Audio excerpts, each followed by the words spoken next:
भागवत पुराण दसम स्कंद 42वां अध्याय। कुब्जा पर कर कृपा, धनुष भंग और कंस की घबराहट। श्री सुखदेव जी कहते हैं, परीक्षित, इसके बाद भगवान श्री कृष्ण जब अपनी मंडली के साथ राजमार्ग से आगे बढ़े तब उन्होंने एक युवती स्त्री को देखा। उसका मुंह तो सुंदर था, परंतु वह शरीर से कुबड़ी थी। इसी से उसका नाम पड़ गया था कुब्जा। वह अपने हाथ में चंदन का पात्र लिए हुए जा रही थी। भगवान श्री कृष्ण प्रेम रस का दान करने वाले हैं। उन्होंने कुब्जा पर कृपा करने के लिए हंसते हुए उससे पूछा, सुंदरी, तुम कौन हो? यह चंदन किसके लिए ले जा रही हो? कल्याणी, हमें सब बात सच सच बतला दो। यह उत्तम चंदन, यह अंगराज हमें भी दो। इस दान से शीघ्र ही तुम्हारा परम कल्याण होगा। उल्टन आदि लगाने वाली सैरंध्री कुब्जा ने कहा, परम सुंदर, मैं कंस की प्रियदासी हूँ। महाराज मुझे बहुत मानते हैं। मेरा नाम त्रिवका कुब्जा है। मैं उनके यहाँ चंदन अंगराग लगाने का काम करती हूँ। मेरे द्वारा तैयार किए हुए चंदन और अंगराग भोजराज कंस को बहुत भाते हैं, परंतु आप दोनों से बढ़कर उसका कोई उत्तम पात्र नहीं है। भगवान के सौंदर्य, सुकुमारता, रसिकता, मंद हास्य, प्रेमालाप और चारु चितवन से कुब्जा का मन हाथ से निकल गया। उसने भगवान पर अपना हृदय न्यौछावर कर दिया। उसने दोनों भाइयों को वह सुंदर और गाढ़ा अंगराग दे दिया। तब भगवान श्री कृष्ण ने अपने सांवले शरीर पर पीले रंग का और बलराम जी ने अपने गोरे शरीर पर लाल रंग का अंगराग लगाया तथा नाभि से ऊपर के भाग में अनुरंजित होकर वे अत्यंत सुशोभित हुए। भगवान श्री कृष्ण उस कुब्जा पर बहुत प्रसन्न हुए। उन्होंने अपने दर्शन का प्रत्यक्ष फल दिखलाने के लिए 3 जगह से टेढ़ी किंतु सुंदर मुख वाली कुब्जा को सीधी करने का विचार किया। भगवान ने अपने चरणों से कुब्जा के पैरों के दोनों पंजे दबा दिए और हाथ ऊंचा करके 2 उंगलियां उसकी ठोड़ी में लगाई तथा उसके शरीर को तनिक उचका दिया। उचकाते ही उसके सारे अंग सीधे और समान हो गए। प्रेम और मुक्ति के दाता भगवान के स्पर्श से वह तत्काल विशाल नितंब तथा पीन पयोधों से युक्त एक उत्तम युवती बन गई। उसी को क्षण कुब्जा रूप, गुण और उदारता से संपन्न हो गई। उसके मन में भगवान के मिलन की कामना जाग उठी। उसने उनके दुपट्टे का छोर पकड़कर मुस्कुराते हुए कहा, वीर शिरोमणि, आइए घर चले। अब मैं आपको यहाँ नहीं छोड़ सकती, क्योंकि आपने मेरे चित्त को मथल डाला। पुरुषोत्तम मुझ दासी पर प्रसन्न होइए। जब बलराम जी के सामने ही कुब्जा ने इस प्रकार प्रार्थना की, तब भगवान श्री कृष्ण ने अपने साथी ग्वाल बालों के मुंह की ओर देखकर हंसते हुए कहा, उससे कहा, सुंदरी, तुम्हारा घर संसारी लोगों के लिए अपनी मानसिक व्याधि मिटाने का साधन है। मैं अपना कार्य पूरा करके अवश्य वहाँ आऊँगा। हमारे जैसे बेघर के बटोहियों को तुम्हारा ही तो आसरा है। इस प्रकार मीठी मीठी बातें करके भगवान श्री कृष्ण ने उसे विदा कर दिया। जब वे व्यापारियों के बाजार में पहुँचे तब उन व्यापारियों ने उनका तथा बलराम जी का पान, फूलों के हार, चंदन और तरह तरह की भेंट उपहारों से पूजन किया। उनके दर्शन मात्र से स्त्रियों के हृदय में प्रेम का आवेग, मिलन की आकांक्षा जग उठती थी। यहाँ तक कि उन्हें अपने शरीर की भी सुध न रहती। उनके वस्त्र, जूड़े और कंगन ढीले पड़ जाते थे। वे चित्र लिखित मूर्तियों के समान ज्यों की त्यों खड़ी रह जाती। इसके बाद भगवान श्री कृष्ण पूर्ववासियों से धनुष यज्ञ का स्थान पूछते हुए रंगशाला में पहुँचे और वहाँ उन्होंने इंद्रधनुष के समान एक अद्भुत धनुष देखा। उस धनुष में बहुत सा धन लगाया था। बहुमूल्य अलंकारों से उसे सजाया गया था। उसकी खूब पूजा की गई और बहुत से सैनिक उसकी रक्षा कर रहे थे। भगवान श्री कृष्ण ने रक्षकों के रोकने पर भी उस धनुष को बलात्कार से उठा लिया। उन्होंने उस सबके देखते देखते उस धनुष को बाएं हाथ से उठाया, उस पर डोरी चढ़ाई और एक क्षण में खींचकर बीचों बीच से उसी प्रकार उसके 2 टुकड़े कर डाले, जैसे बहुत बलवान मतवाला हाथी खेल में ईख को तोड़ डालता है। जब धनुष टूटा तब उसके शब्द से आकाश, पृथ्वी और दिशाएं भर गईं।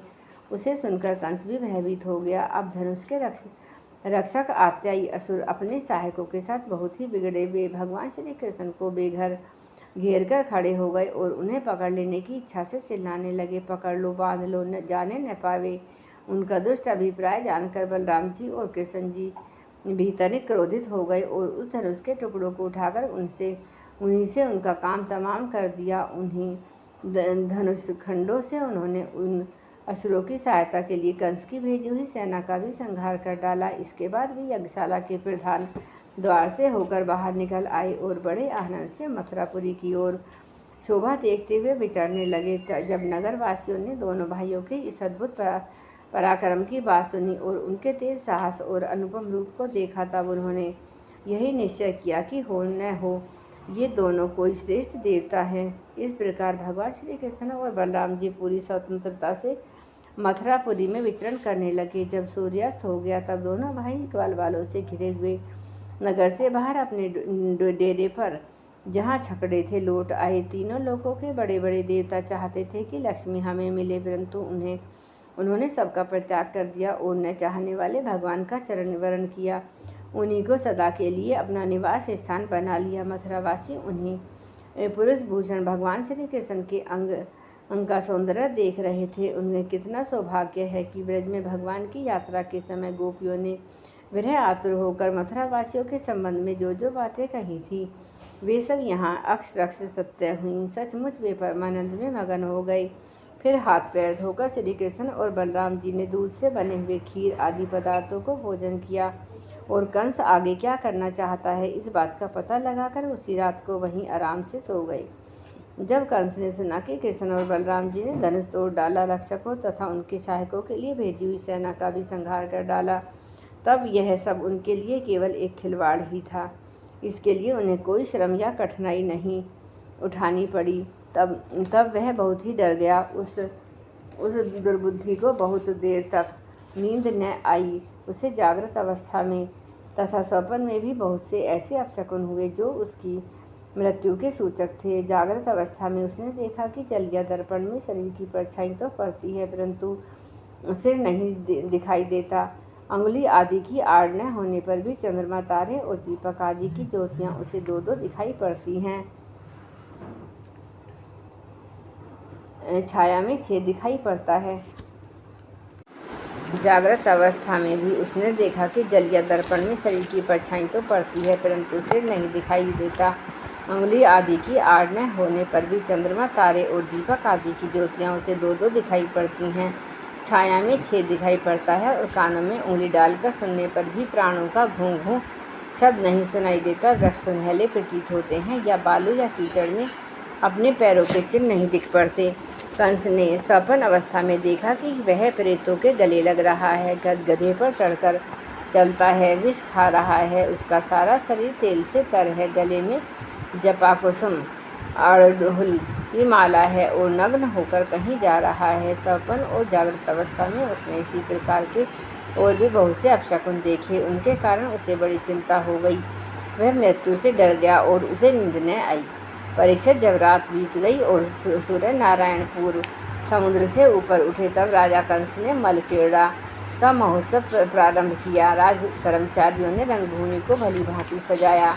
तुरही में भेरी आदि बजने लगे। लोगों के बैठने के मंच फूलों के गजरे, झंडियाँ, वस्त्र वंदना निवारों से सजा दिए गए। उन पर ब्राह्मण, क्षत्रिय और नागरिक तथा ग्रामवासी सब यथा स्थान बैठ गए। राजा लोग भी अपने अपने निश्चित स्थान पर जा डटे। राजा कंस अपने मंत्रियों के साथ मंडली छोटे छोटे राजाओं के बीच में सबसे श्रेष्ठ राज सिंहासन पर जा बैठा। इस समय भी अपशकुनों के कारण उसका चित्त घबराया हुआ था। वह तब पहलवानों के ताल ठोकने के साथ ही बाजे बजने लगे। एक गरीबीले पहलवान खूब सज धजकर अपने उस्तादों के साथ अखाड़े में आ उतरे। चारण, मुष्टिक, कूटशल और तोशल आदि प्रधान पहलवान बाजों की सुमधुर ध्वनि से उत्साहित होकर अखाड़े में आकर बैठ गए। इसी समय भोजराज कंस ने नंद आदि गोपों को बुलाया। तब उन लोगों ने आकर उसे तरह तरह की भेंटें दी और फिर जाकर वे एक मंच पर बैठ गए। जय गुरुदेव, जय गायत्री माता।